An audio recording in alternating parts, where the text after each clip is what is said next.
भगवान शंकर जी जिसके ऊपर प्रसन्न हो जाते हैं उन्हें क्या प्रदान करते हैं? उन्हें राम जी की भक्ति प्रदान करते हैं। ठीक है, तो इसका साक्षात उदाहरण आप जब भी जाएंगे बद्रीनाथ धाम में, बद्रीनाथ धाम में वहाँ पर घंटाकर्ण है, घंटाकर्ण भगवान है। और घंटाकर्ण कौन है? घंटाकर्ण भगवान शंकर जी के पार्षद थे और वो शंकर जी के नाम का इतना उपासक थे, तो भगवान शंकर जी के नाम का नित्य निरंतर जप करते थे, इतना तक कि वो दूसरे शब्द का श्रवण ना हो जाए इसलिए अपने कान में घंटा वो बांध के रखते थे। घंटी जो होती है ना, वो घंटा बजता रहता था तो घंटी की शब्द सुनाई दे बस, और शिव नाम के अतिरिक्त तो कोई शब्द सुनाई ना दे। ऐसे उनकी उपासना की पराकाष्ठा थी। तो भगवान शंकर जी को उपासना करते करते भगवान शंकर जी उनसे प्रसन्न हो गए। तो भगवान शंकर जी ने कहे कि भाई तुम मेरे भक्त हो और मेरे नाम का इतने बड़े उपासक हो, तो बताओ तुम्हें क्या चाहिए, मैं तुम्हारे पर प्रसन्न हूँ, तुम जो मांगोगे मैं वही दे दूँगा। तो घंटाकर्ण ने कहा कि भगवान मैं तो आपके भक्त हूँ, आपकी भक्ति मुझे चाहिए और आपका जो सबसे प्रिय वस्तु है वही मुझे दे दीजिए। तो भगवान शंकर जी ने क्या किया? भगवान शंकर जी ने कहा कि ठीक है जाओ, भगवत नाम जो राम नाम है वही नाम मेरा सबसे प्रिय है, इसलिए वही नाम मैं तुम्हें प्रदान करता हूँ। आज के बाद तुम भगवान राम जी के भक्त हो। तब उन्होंने कहा कि आप ऐसे करो, आप बद्रिकाश्रम चले जाओ और बद्रिकाश्रम में नित्य निरंतर रह करके वहाँ भगवान राम जी की तपस्या करो, भगवान राम जी की आराधना करो। वही भगवान विष्णु है, वही नारायण है, वही राम है। तो इसलिए भगवान राम जी की जब उनको भक्ति प्राप्ति हुई तो घंटाकर्ण जी चले गए बद्रीनाथ धाम। बद्रीनाथ धाम में उन्होंने रह करके भगवान राम जी की आराधना कर रहे हैं और वहाँ का वो क्षेत्र रक्षक है। जब भी आप जाएंगे बद्रीनाथ धाम, वहाँ पर आपको घंटाकर्ण जी का दर्शन जरूर करना पड़ेगा, तभी जाकर के आपकी जो बद्रीनाथ की यात्रा है वो सफल होगी।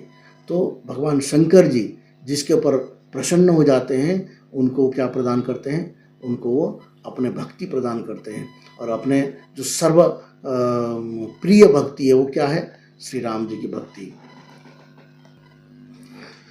इसलिए रामचरितमानस में भी जो गोस्वामी जी ने कहते कहूँ से मति अनुरागी अब उमा शंभु संवाद भयो समय जहि हेतु जहि सुन मुनि मिटहि विषाद।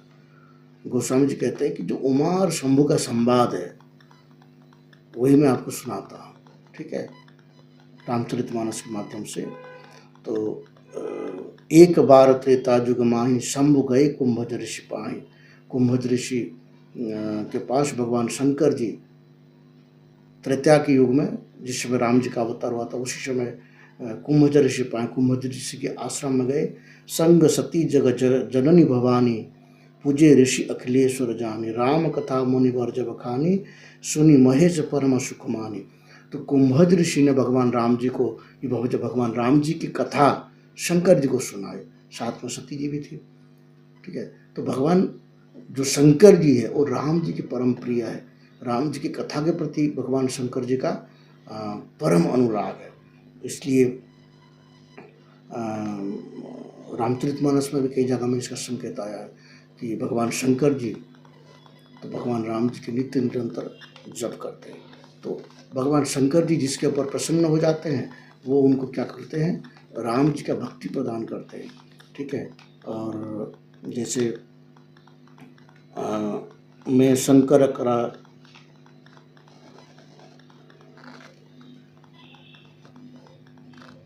तो भगवान शंकर जी का उपासना से राम जी की भक्ति की प्राप्ति होती है। ऐसे रामचरितमानस में कई जगह में ऐसे प्रसंग आया भी है। तब शंकर प्रभु पद सिरुनावा सुमिरन राम हृदय आवा, यही ये अलग प्रसंग है। रामचरितमानस की जब हम अध्ययन करते हैं तो इतने आनंद आता है कि उसमें बस पढ़ते रहो, पारायण करते रहो, बड़ी सुंदर सुंदर भाव उत्पन्न होते हैं। तो मैंने इसलिए विचार किया कि रामचरितमानस का जो पारायण कर ही रहे हैं तो उसका जो भाव उत्पन्न होता है हृदय में उनको थोड़ा थोड़ा रिकॉर्डिंग करना चाहिए। रिकॉर्डिंग करते हैं तो उससे कुछ लाभ हो सकता है जो सुनने वाले हैं उनको। तो इसी उद्देश्य से मैंने इसका रिकॉर्डिंग किया। देखिए आपको अच्छा लगे तो रामचरितमानस का पारायण करिए जरूर, और आप बताइए कि रामचरितमानस कौन से प्रसंग